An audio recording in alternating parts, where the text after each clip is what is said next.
This will be the last part of our tutorial phase of drawing a self-portrait. We're gonna put it all together now. You know how to draw the eyes, the nose, and the mouth. The ears, well, that's not too important right now because a lot of times you can't see them full on in a self-portrait. We're gonna put it all together in the head shape and the proportions. Proportions means where the eyes fall on the head. If you look at a head, surprisingly, the eyes aren't really towards the top. They're more towards the middle in most people. So watch as I guide you along to put the facial features in the right place, all right?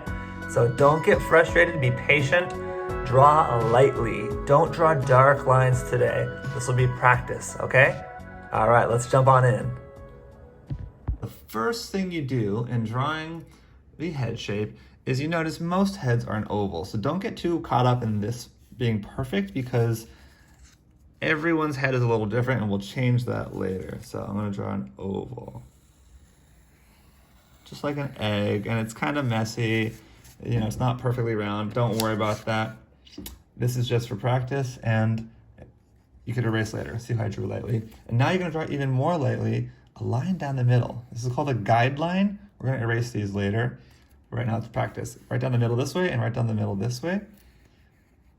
And then, so we have fourths. This is how fractions come into art. And we're gonna divide each half into half again.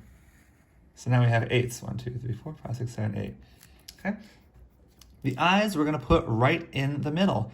Just like when I taught you about using the binder paper to make the eyes, you're gonna use this line to make the top part of the eye.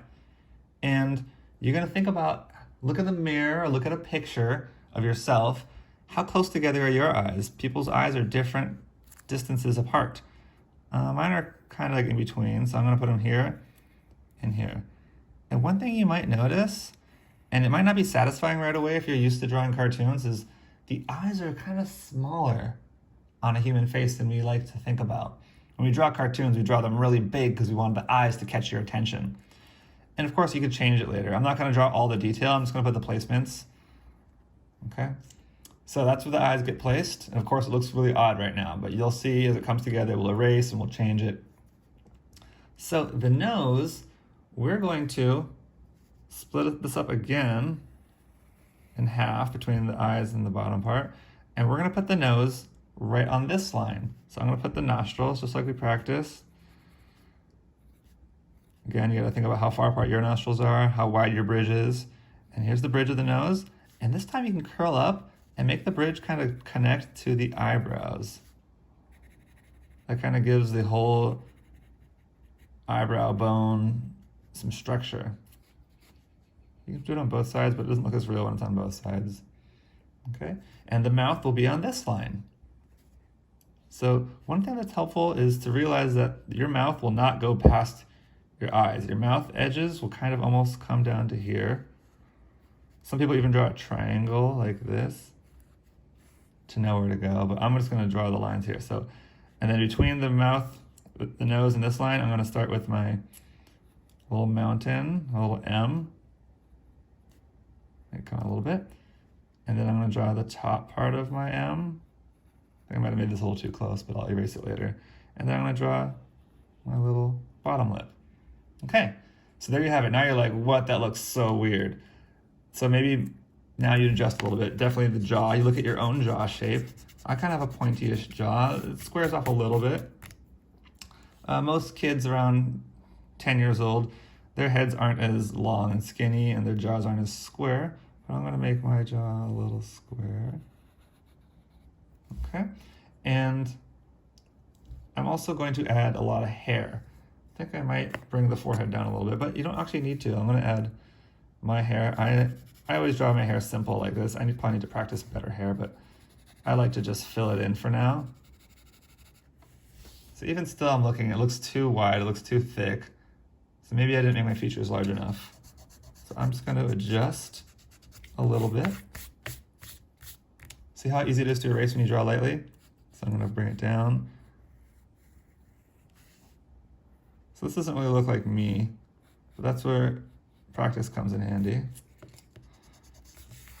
Just keep drawing lightly until you're happy with it. Okay, and I'm going to show you how easy it is to erase the guidelines. So once you have a shape you like, erase the guidelines and start adding more details in. So I'm gonna add the pupil, a little bit of reflection in it, as well as the white part. I'm gonna add some shadow to the eyelid. Notice my eyes are a different shape. That's always a really challenge for me. I'm gonna thicken the eyebrows. I'm gonna add the eyelid, I didn't add that yet. So as you see, it's coming together, it starts to look more and more realistic. You can still see some guidelines here. This is where the details and the practice and the focus come in handy. I would probably still fiddle with the head shape. I'm not satisfied with the shape of that head. My head's not that shaped. It's kind of a very odd shape, and make it more skinny. The reason we drew the oval first, though, is just so we can put the features in the right place. This is how eyes to nose to mouth look like on a human being. All right, so I'm just gonna continue drawing for a little bit. You don't have to draw along, you don't have to focus on all the details that I'm drawing, but I'm just showing you what it looks like when you add more details, a little shadow under the eye.